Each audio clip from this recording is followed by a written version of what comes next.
Love स्टोरीमुळे एमपीएससीच्या पेपरफुटीचा भिंग फुटलं।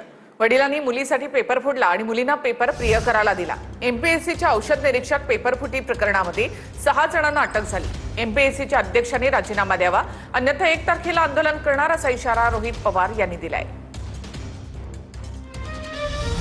MPSC औषध निरीक्षक पेपरफुटी प्रकरणी पोलिसांनी 6 जणांना अटक केली आहे। पण एमपीएससीचा हा पेपर कसा फुटला याची कहाणी देखील रंजक आहे। परीक्षार्थी ऋतुजा पाटीलचे वडील अमृत पाटील यांनी आपल्या मुलीसाठी परीक्षेचा 2 दिवस आधी पेपर फोडला। पेपर फोडण्यासाठी अमृत पाटील यांनी प्रवीण पाटील नावाच्या दलालाची मदत घेतली। पेपर फोडण्यामध्ये गोपाळ मराठे आणि विश्वेश्वर नकाते आणि एमपीएससीचे अव्वल सचिव अभिजित लेंडवे हे देखील सहभागी होते। ऋतुजानं फुटलेला हा पेपर प्रेमापोटी आपला प्रियकर गौरव पाटील याला दिला।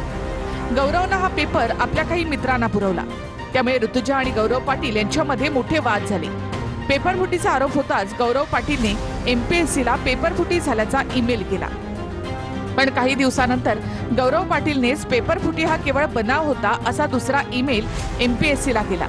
या प्रकरणामध्ये पोलिसांनी ऋतुजा पाटीलचे वडील अमृत पाटील, प्रवीण पाटील, गौरव पाटील, गोपाळ मराठे, विश्वेश्वर नकाते आणि एमपीएससीचे अव्वल सचिव अभिजित लेंडवे या 6 जणांना अटक केली।